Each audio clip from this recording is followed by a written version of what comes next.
This is San Diego News Daily. Hello and welcome to San Diego News Daily. I'm Dana Williams. Spring break season is kicked off, and with a heat wave expected soon, several people are taking advantage of the warm weather by heading to our local beaches. Lifeguards say they're expecting larger crowds over the next few days. We spoke with Mission Beach beachgoers who told us it's really been a blessing to spend time out by the water. We live in a desert, so we want the water. My allergies were getting really bad, and then the second I landed, so I flew in on Wednesday. The second I landed, I cleared up. It's relaxing. I mean, we came out just to read our Bibles. San Diego has that effect. Lifeguards say due to our wild winter weather, beachgoers should be more mindful of stronger and sometimes really unpredictable rip currents. They also told us you should watch out for stingrays. And if you get stung, they recommend to avoid it rather and do the stingray shuffle with your feet. And drivers who use University Avenue for their daily commute can expect more congestion starting tomorrow. Traffic is going to go down to one lane as construction of the bikeway expands. NBC7's Cecilia Trevino spoke with business owners about how they're bracing for the impact this could bring. On top of those lane reductions, through traffic and left turns will be closed on several intersections. Businesses here on University Avenue say it has to get worse before it gets better. It's just going to be like I'm in a traffic jam. The traffic's going to be bad. Starting on Monday, part of University Avenue will be reduced to one lane in each direction from 60th to 69th Streets, bringing concerns for customers and business owners in the area, like Veronica, who commutes down University to get her hair done. Like when they have an accident on the freeway and it's bumper to bumper, it's gonna rise my anxiety. I already got high anxiety, so I'm like, ooh.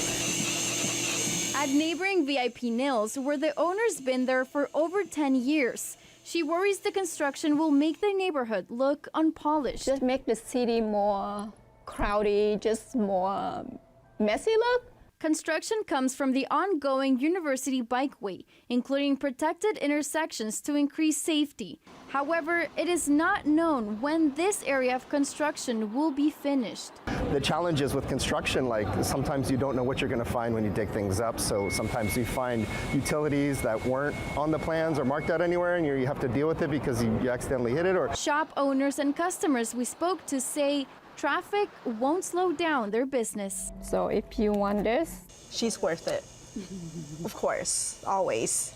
She's like pretty much family. I would not change my hair lady. In Balboa Park, it's gonna get worse before it gets better. Half bad, half good, but you take the good with the bad. Cecilia Trevino, NBC7. And tomorrow's construction also follows another recent one in City Heights from Fairmount to Euclid. That project, you may remember, took a lot longer than expected because of construction delays. Business owners say it was a major inconvenience that cost them quite a bit of money.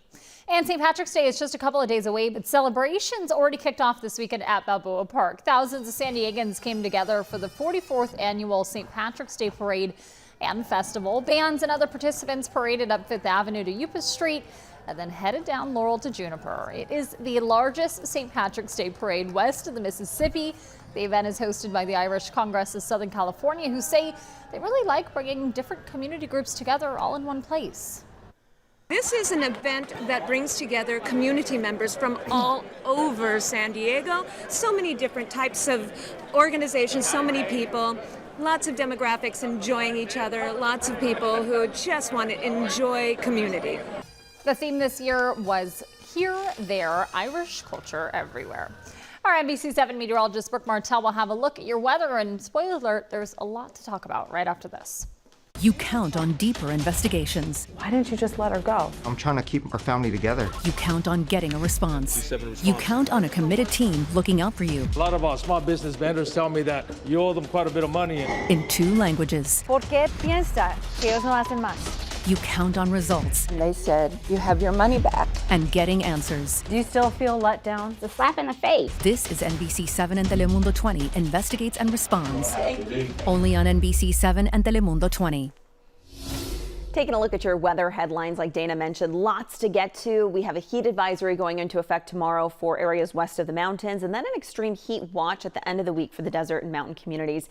And by Thursday and Friday, we're looking at those days to actually be the hottest days of the week. But here's that look over La Jolla just after 8 o'clock this morning. Foggy skies, kind of cool and comfortable ahead of the warmer temperatures for the upcoming week. Over Oceanside today, we're looking at cloud cover lingering throughout late this morning. Temperatures will gradually get back into those mid-60s as we head closer to the afternoon. Rip current risk will be high for today, so keep that in mind. Swim, surf near Lifeguard Tower. Wave heights from 3 to 5 feet. We still have that water temperature right around those low 60s. The departure from normal for these temperatures, you can actually see here, San Diego International still trending above the seasonal average. We have some mid-70s in the forecast, but a little bit warmer over your inland valley communities. We're looking at some mid-80s for Santee, for Ramona. Even warmer than that, of course, over Borrego Springs for our desert region. But a lot of these areas trending about 15 degrees above their seasonal norms for today. That would be for the valleys. And then we go up from there as we look ahead to this upcoming week. So the reason being here is because of this high pressure that's building over the west. You can actually see this really prominent ridge that continues to kind of stay stagnant through the coming days, Monday through Friday, even into Saturday. That in combination with offshore flow, those easterly winds driving that warm compressed air into our valleys towards our coastline is really going to be the contributing factors to this heat wave that we have on tap for this week. So the reason that we do have the heat advisory in place for the coming days is because of that. You can see heat advisory for the coast, for the valleys, Monday through Friday, and take a look at those temperatures. Coastal communities could reach the 80s, possibly even the 90s again by the end of this week. Valleys 90s to about 105. Extreme heat watch again going into effect Thursday through Friday for the mountains and the desert region. The higher elevations around 5,500 feet or below from the mid 80s to the mid 90s, and then the desert regions from 105 up to 110 for this week. So heat safety tips, reminders that we were telling you about last week, continuing that narrative for this upcoming week. Make sure you are staying hydrated, that you're drinking plenty of water throughout the day, and same thing goes for your pets. Make sure they have fresh water and shade. If you're going to be outside this week, take breaks in the shade or in those air-conditioned rooms, and maybe just avoid the peak hours, 11 a.m. to 4 p.m. altogether being outside, just because of how hot it is going to be. And we're not used to heat like this during this time of the year. This one really important here. We always say this: never leave children or pets in a vehicle. It literally takes seconds and minutes for those temperatures to heat up inside a vehicle and become extremely dangerous and even deadly. So taking a look here at that 10-day forecast, you can see by St. Patrick's Day along the coastline, upper 80s in the forecast for those coastal communities like downtown. And then we stay close to that really throughout the remainder of the week. The inland valley communities will be right around those low to mid 90s Tuesday, and then continuing to go up there on Wednesday, Thursday, Friday. It's possible by the end of the week, especially Thursday and Friday, we could be reaching triple-digit temperatures. Once the heat advisory expires, we still have warm temperatures that are going to be trending above seasonal norms. Take a look at the mountains. We have those 70s, 80s, and possibly 90s back in the forecast for the upcoming week. And then we really don't waste a lot of time getting into those 100s for the desert region. We'll probably be there by Tuesday, but it's looking like we're going to stay there through the extended period, likely through next Saturday, Dana. Ooh, Brooke, thanks. And thanks for those tips. Really critically important.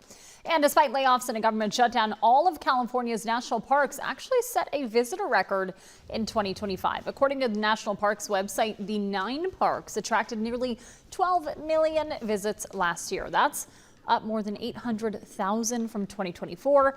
Nationally, visits were also high last year, but didn't surpass the number of visitors from 24. And there's more coverage you can count on at NBC7.com, and you can always find us on your Roku or your Samsung Smart TV app. Thanks so much for watching. I'm Dana Williams.